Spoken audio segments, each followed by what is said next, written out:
My name is Cyndi Hoffman. I'm the facilities planning liaison, if you will, for the Henry Madden Library. My official title now is Project Coordinator for Interiors and Group 2. Group 2, if you don't know what that means, is the part of the building where if you turned it upside down and shook it, everything that falls to the ground would be considered Group 2. So all the loose items that are put into the building are done through the facilities planning office, and it's probably something I've seen. The theme of the library started out as really one of direction and trying to help people orient themselves to the space. So of course, we had the south building that was going to remain and the north building, which was the new part. And in keeping with that, we also realized that in the Peace Garden, which is just adjacent to the library, there were a lot of activists and different people who were recognized, and we had not to that point recognized Native Americans who had, of course, been very, very instrumental and prominent in the San Joaquin Valley and responsible for a lot of the culture that's here today. So it was a wonderful idea, and we had a professor on campus who suggested we drive out and see the people at Table Mountain, because they would have a historian who could help us validate some of the direction we were taking. The serendipitous part of that was there was a woman who was the last Native American speaker of this particular tribe, and a tribal elder who had grown up on, at that time, what was Fresno State property. Fresno State at one time, as you know, was at the Fresno Normal School, and it was located more downtown. And at that particular time, this woman used to use the Fresno State bookmobile that used to bring books to her. And immediately the campus thought, well, we should tell this woman's story. What a great idea. And we could bring that to life in the building. And then the more we got to know the Table Mountain Rancheria people, the more they were intrigued, I think, with what we were trying to do. And they asked us if we would be willing to share with them some of the ideas of where we could take this if we had a more significant amount of funding. For example, in the building, the concept of a basket came up. And so the native garden outside the library is populated with plants that they actually helped us source.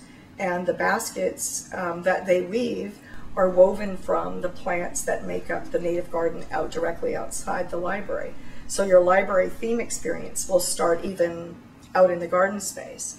Then as you walk into the building, there is an entryway where we literally took a basket that was out at Table Mountain and took photographs of it from the top. And basically we took the geometry of it and then made that into the circular pattern that you see not only on the floor in the entryway, but again extending into the outside of the library itself. So that was another one of the Table Mountain elements that was brought in as part of their donation. Then the large stairway at the front of the building that was envisioned for being basically the knowledge path from the lowest level all the way up into what is now the Table Mountain Reading Room. The culmination of everything that the Table Mountain influence was is, of course, housed in that reading space and their story and so forth. Most designers use a color board during development of a project to help keep things on track. And this one, you can see it's actually quite simple considering the library is very large. Here what you'll see, this is the entire carpet plan for the building, starting and going clockwise: basement, first floor, second floor, third, special rooms, and a fourth floor. And so you'll see that there we've emphasized basically all of the different colors of the carpet on one board. The local granites that were used in the entryway, as also out in rough hewn form outside. And by the way, in the entry, you'll notice the colors look a little bit different. Some of the stone is polished and some of the stone is raw. And it looks quite different whether it's thermal or polished, but it is just these two granites. And over here is the fashionable San Joaquin Valley color palette that I referred to, where of course we get the floor-by-floor color assignments. And then the signage program and wayfinding also works off of this color plan. Glass that we've used throughout the building, this glass you'll see in the main entryway, and on the fourth floor we have this frosted and non-frosted glass that you'll soon see as part of the wayfinding, where we're bringing in banding for the library using this frosted look as well. So this will be in the library.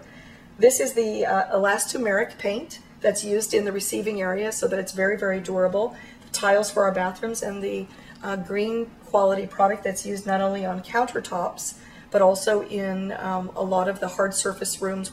Both of these are a product called marmoleum that are green. They're made out of wood and cork flour and are environmentally friendly.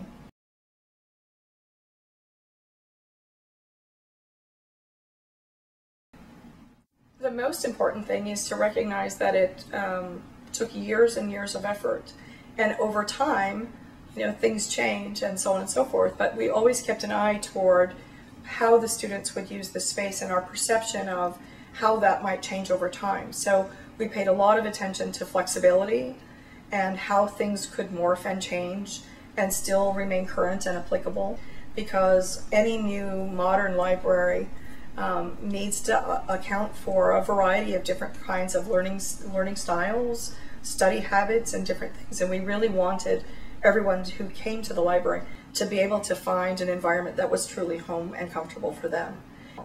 I would encourage all the students to take a little time to look for some of their favorite places and give us some feedback. We'd like to know what we're doing right and how we could do better in the future. Thank you.